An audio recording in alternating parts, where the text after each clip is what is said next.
Bonjour, bienvenue sur Allo Finance pour faire un point rapide sur la préouverture en Europe.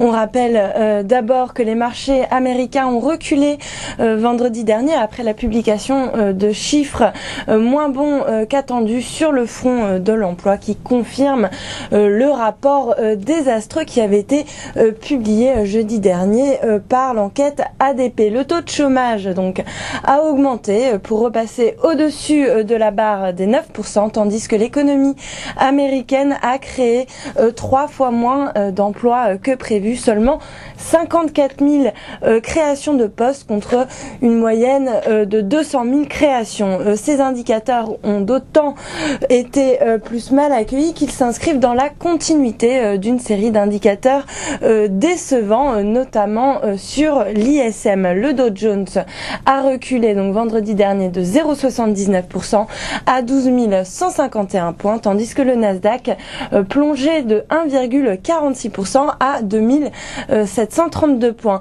En Asie, ce matin, la prudence est de mise. Les marchés ont également mal réagi face au ralentissement de la croissance économique outre-Atlantique.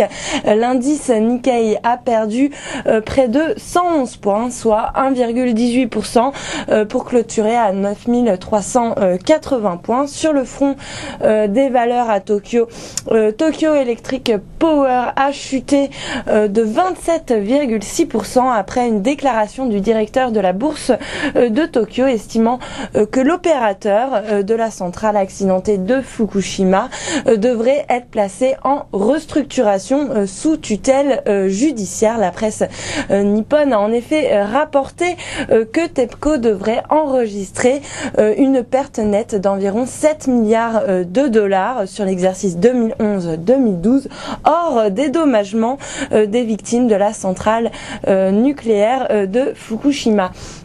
Ailleurs en Asie, mis à part Shanghai, Hong Kong et Séoul qui étaient fermés pour cause de jours fériés, les marchés clôturent en territoire négatif à l'image de Bombay qui recule de 0,44% ou encore de Sydney qui cède 0,38%. Du côté de la préouverture maintenant en Europe, le marché devrait se montrer fébrile dans les premiers échanges.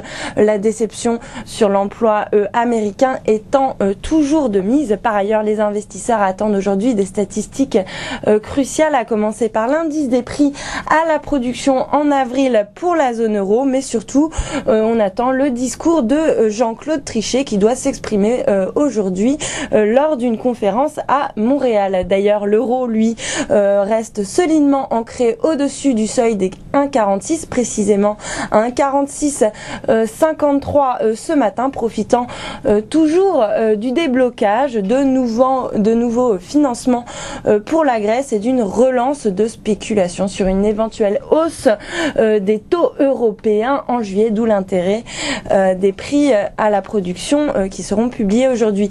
Dans ce contexte, Paris devrait reculer de 0,45% dans les premiers échanges et ouvrir autour des 3860 points. Voilà pour la préouverture. Excellente journée sur Allo Finance.